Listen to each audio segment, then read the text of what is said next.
नमस्कार दोस्तों, आज हम बात करने जा रहे हैं भारत के सबसे लोकप्रिय और व्यापक रूप से मनाए जाने वाले पर्वों में से एक गणेश चतुर्थी के बारे में।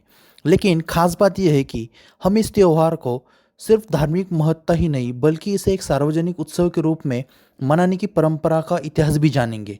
ये कहानी हमें ले जाएगी प्राचीन काल से लेकर आधुनिक भारत तक। गणेश जी का जन्म, उनका स्वरूप और उनका महत्व, यह सब भारतीय संस्कृति में अत्यंत गहरा है। गणेश जी को विघ्नहर्ता और सिद्धि विनायक कहा जाता है।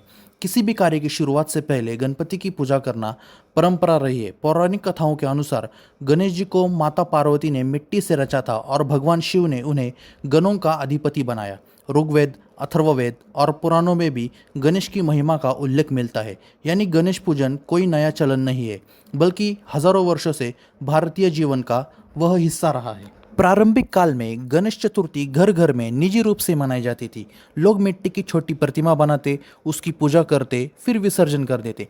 गुप्त काल, चालुक्य और मराठा साम्राज्य में भी गणेश चतुर्थी घरों में और राजमहलों में मनाई जाती थी। शिवाजी महाराज के समय भी गणपति पूजन को विशेष महत्व दिया जाता था, लेकिन उस समय यह पर्व सार्वजनिक नहीं था बल्कि निजी पूजा तक सीमित था।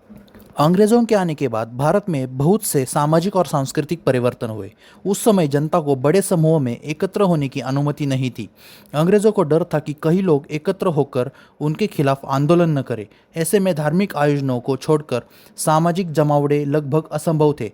यह वही समय था जब गणेश चतुर्थी को सार्वजनिक रूप से मनाने की शुरुआत की गई।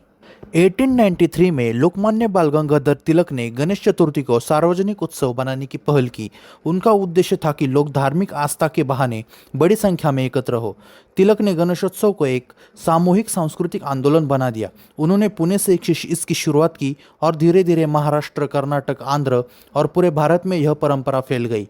इस उत्सव में कीर्तन, भजन, प्रवचन, नाटक और सामाजिक मुद्दों पर चर्चा होने लगी।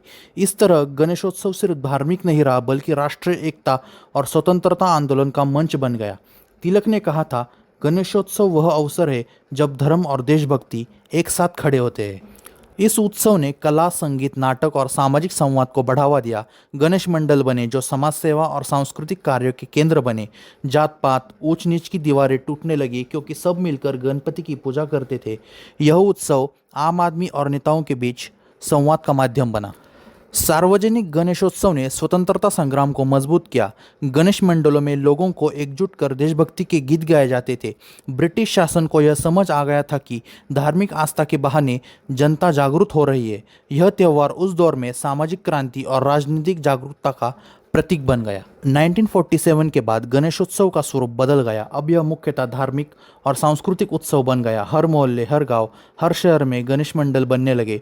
इसमें सामाजिक कार्य भी होने लगे, जैसे रक्तदान शिविर, शैक्षणिक कार्यक्रम, स्वच्छता अभियान आदि। आज गणेशोत्सव सिर्फ महाराष्ट्र तक सीमित नहीं है बल्कि पूरे भारत और विदेश में भी धूमधाम से मनाया जाता है। मुंबई का लाल बाग चा राजा, पुणे का दगड़ूशेठ हलवाई गणपति जैसे उत्सव विश्व भर में प्रसिद्ध है। तकनीक और सोशल मीडिया ने इसे और व्यापक बना दिया।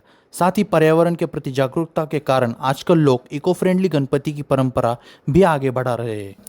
तो दोस्तों, हमने देखा कि कैसे एक साधारण सा घर घर का पर्व लोकमान्य तिलक की दृष्टि से एक सार्वजनिक आंदोलन में बदल गया। आज गणेशोत्सव न केवल हमारी आस्था का प्रतीक है बल्कि यह हमें एकता, संस्कृति और समाज सेवा की भी सीख देता है। गणेश जी वास्तव में विघ्नहर्ता है, जिन्होंने भारत के स्वतंत्रता संग्राम में भी जनता के मन से डर और बंधनों के विघ्न को हटा दिया। जय गणेश, जय भारत।